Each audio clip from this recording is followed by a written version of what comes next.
Kembali bersama kami di IDX First Session Closing, pemirsa.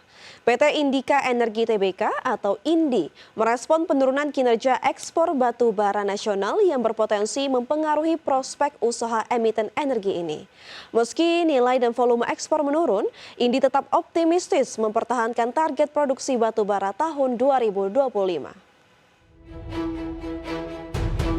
PT Indika Energi Tbk atau INDI merespon penurunan kinerja ekspor batubara nasional yang berpotensi mempengaruhi prospek usaha emiten energi ini.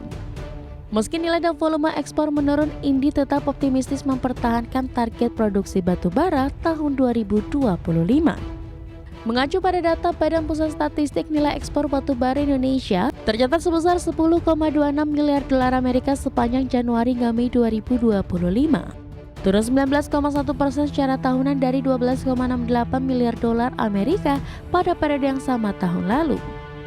Dari sisi volume ekspor batubara juga menyusut 4,65% secara tahunan menjadi 156,37 juta ton dibandingkan dengan 163,99 juta ton pada Januari hingga Mei 2024.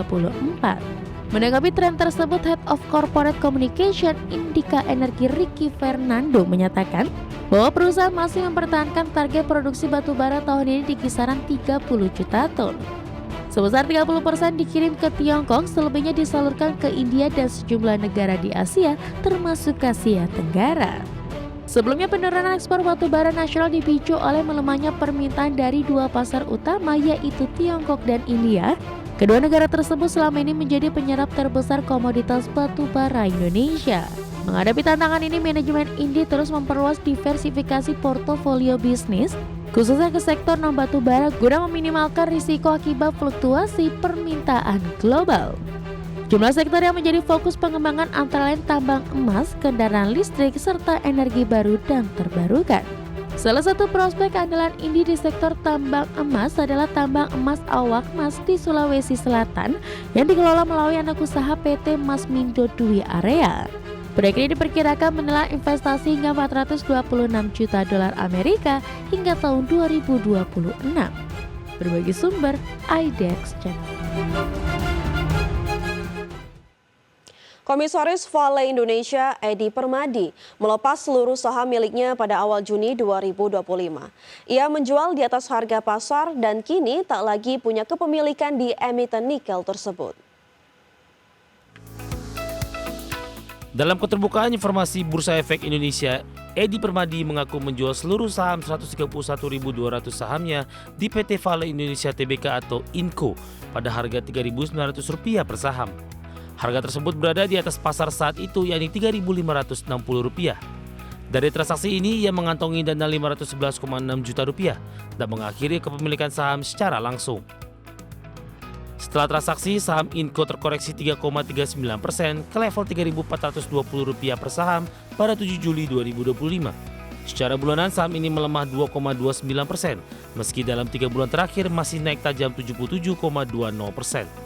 Adapun penjualan saham komisaris kerap disorot investor karena bisa memberi sinyal terhadap prospek jangka pendek emiten. Sebelumnya, saham Vale Indonesia menguat karena diversifikasi bisnis, termasuk penjualan biji nikel dan percepatan pembangunan pabrik baru.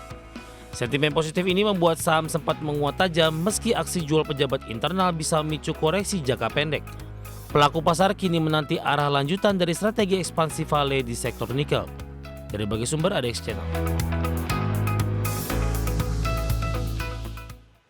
PT Mitra Adi Perkasa Tbk, emiten berkode saham MAPI, menganggarkan belanja modal atau CAPEX sebesar Rp2 triliun untuk sepanjang 2025. Besaran tersebut sesuai dengan ditargetkan perseroan pada tahun lalu.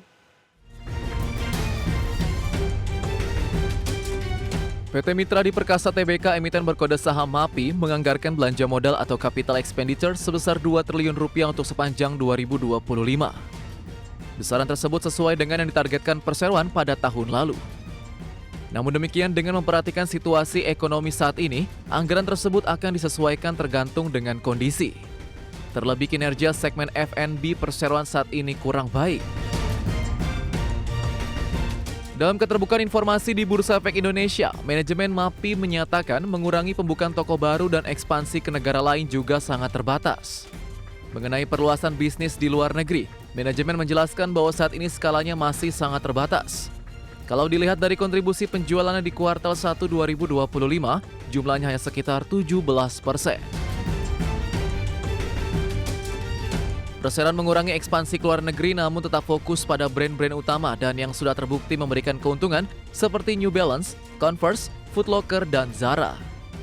Selain itu, Perseroan juga bekerja sama dengan mitra lokal yang terpercaya. Tim Liputan IDX Channel.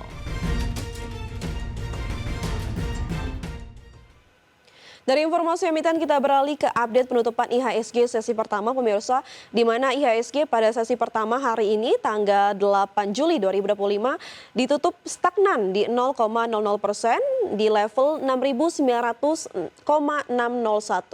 Adapun IHSG tadi pagi dibuka di level 6.892 dan sempat menyentuh titik tertinggi di level 6.908 dan menyentuh titik terendah di level 6.885. Adapun 276 saham mengalami kenaikan, 280 saham mengalami penurunan, dan 220 saham stagnan atau tidak berubah.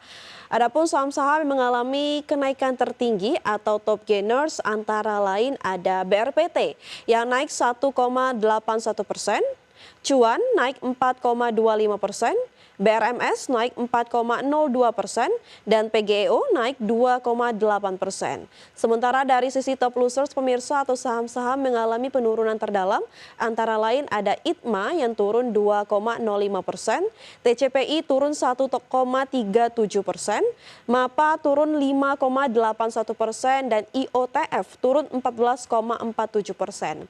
Sementara dari pergerakan sektoral pemirsa, infrastruktur dan energi sama-sama mengalami kenaikan di 1,34% dan 1,13%. Sementara teknologi mengalami penurunan 0,59% dan keuangan juga mengalami penurunan di 0,57%.